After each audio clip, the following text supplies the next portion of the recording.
Good morning, Professor Jane here. Today we're going into Chapter 8 of Love and Prophecy by Dan McCollum. And today's lesson is Prophecy Keeps No Record of Wrongs. I love how God does not keep record of wrongs. He doesn't deal with people like dirty, rotten sinners. He is totally optimistic and hopeful for the very best outcome in our lives. Let's examine a passage that reveals how God thinks. In Philippians 4:8, finally, brothers and sisters, whatever is true, whatever is noble, whatever is right, whatever is pure, whatever is lovely, whatever is admirable, if anything is excellent or praiseworthy, think on these things. It's reasonable to assume that if God asks us to think this way, then it must be how God thinks. Thinking in such a positive light reminds me of sports news replays. When you watch a sports recap on television, you don't see the whole game. You only see the very best plays. This is called a highlight reel. God sees us through a highlight reel. Yay. He focuses on the very best in us. God most relates to the part of man that reflects his own character and nature. He wants us to see ourselves and others through his highlight reel. He wants us to see life and people the way that he does. Seeing like God sees is the very definition of prophetic ministry. I was doing public prophetic ministry in a church service one time when I invited a couple to stand and receive a prophetic word. I prophesied an encouragement over the woman and then turned to the husband. I suddenly had a perception that he had been beating his wife. It made me so mad, shocked, and offended that I couldn't tap into any good prophetic words for him. In my heart, I wanted to expose him or turn him over to authorities. It may sound like my reaction was justified, but it doesn't match the ultimate protocol, which is what? The ultimate protocol is love. There are several problems with how I felt. The perception of wife beating may or may not have been actual, factual, or current. We know and prophesy from partial information, and we understand that seeing from eternity sometimes does strange things to time perceptions. Those perceptions could have been a heart condition towards his wife, but not an actual action. This husband may have felt anger or hatred in his heart, but had never acted on it.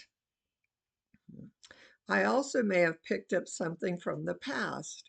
Perhaps this husband had been an abuser in a past season, or perhaps he himself was abused or had observed this behavior in a parent. It's partial information. Still, in that moment, I didn't know such things. I was so overwhelmed by the impression of evil that I could not tap into any treasure for him. It was a very awkward encounter, and I ended up just sending the husband back to his seat without any prophetic encouragement. Romans chapter 12 is a passage that combines teaching on spiritual gifts with how we should treat one another. It tells us to not be overcome by evil. Romans 12:21. Do not be overcome by evil, but overcome evil with good. In that moment, I needed to overcome evil with good. I let the awkwardness separate me from this husband rather than draw me to him. A better love protocol would have been to approach him in love and gentleness after the service and privately ask him a few questions that could frame a better understanding around my perception. That encounter might have looked something like this. "Excuse me, I'm sorry I didn't have a word for you earlier. Can I ask you a few personal questions?" Then I might share a little from my impressions. "When I was praying over you, I picked up something that was unclear to me. Maybe you could help me with that." I would once again look for his permission to continue. "I had the impression that there were some anger struggles in a marriage. Do you know who that might apply to?" If he dismissed the comments, then I might let it go. If he opened his heart, then I would minister to him. If the man denied any such activity and the impressions kept nagging at me, I might ask the woman in private if she felt safe at home. I'm not saying that we should overlook evil and not deal with it. I'm not saying we pour flowery expressions of destiny on people who are hurting others. I'm saying that even though evil can exist in people, we must not be overcome by evil. Anyone can see sin in a sinner, but it takes the Spirit of God to see the treasure in someone who is broken. Let me share a personal experience. I was at a meeting and I was up speaking, and I was looking out at the crowd, and I saw this woman, and the gestures that she was doing during worship troubled me. And I thought, "Oh my gosh, that is evil."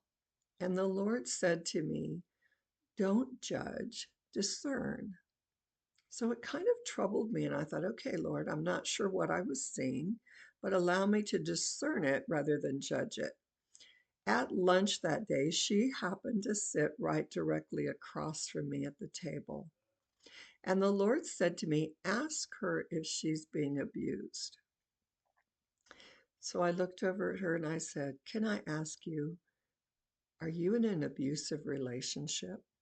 The woman broke down sobbing, and she said, "Every day of my life, I wonder whether or not I will survive the day. That's how bad the abuse is." You see, I was looking and I was seeing the pain, but I was discerning it as evil, and it wasn't pain that I was discerning. But God allowed me instead of judging her, go and speak with her and learn the truth. And then I was able to minister to her. So be careful what you're seeing and make sure you're not judging like he did here, but rather discerning. And I'm glad that he waited. And yes, it was disappointing that he couldn't give the man a word at that time, but better to be silent and to wait and be sure than to speak from what you're seeing and misjudging it.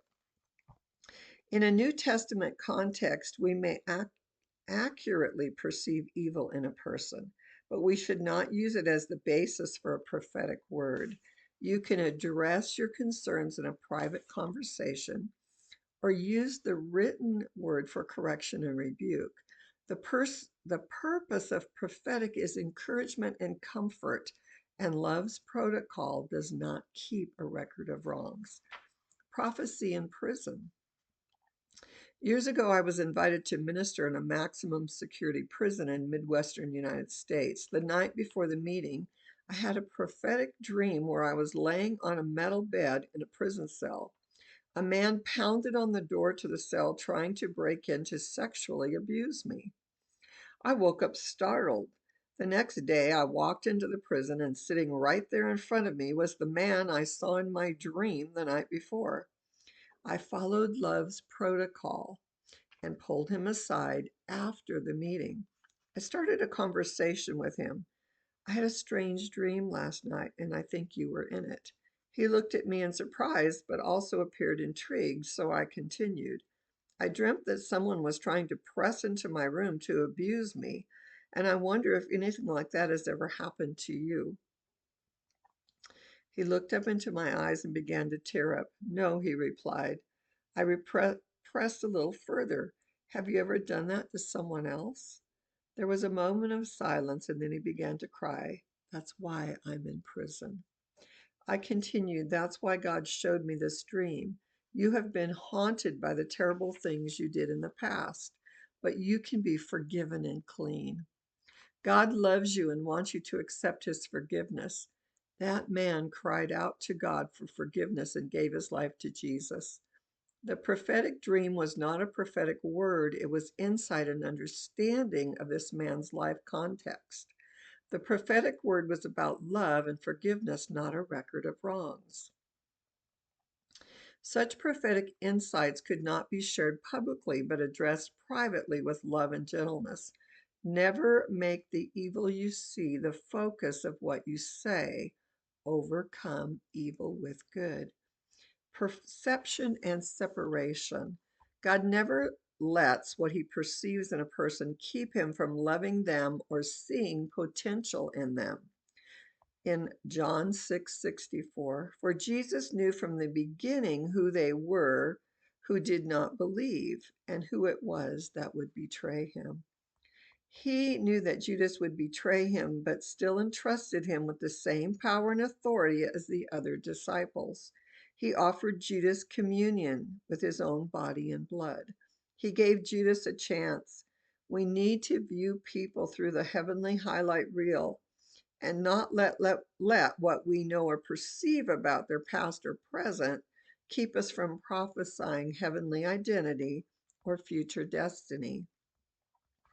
Anyone can see the trash, but only God can reveal the deepest hidden treasure.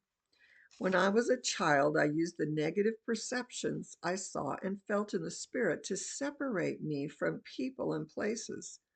I later discovered that these sensitivities were an untrained form of spiritual discernment. Discernment is a good gift from a loving Father, and it was never meant to build walls between you and others. I'm not saying that we open our doors and lives to people who are unsafe, but we shouldn't let discernment keep us from connecting with people and life in the real world because Jesus didn't. Diagnostic discernment. Many people suffer from their own diagnostic discernment. They let whatever evil they perceive in people and the world around them keep them isolated and uncomfortable.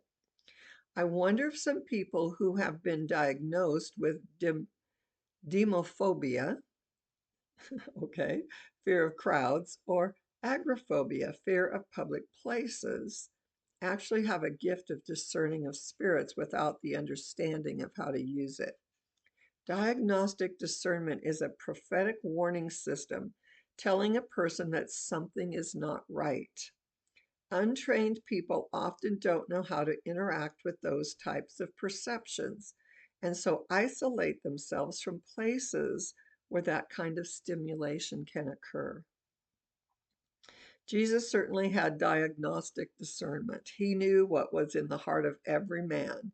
He did limit his trust in some, but not his love. But Jesus would not entrust himself to them, for he knew all people. That was John 2:24. It's certainly okay to set appropriate boundaries through what we discern. That is a proper use of the gift.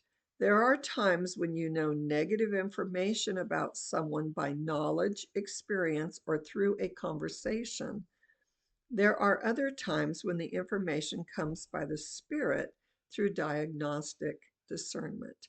Love is aware, but it doesn't keep records of wrongs. It doesn't treat people as their sins deserve. Mature believers bring impressions of discernment into subjection within appropriate guidelines and boundaries. They give every person an opportunity to be prophetically encouraged and impacted.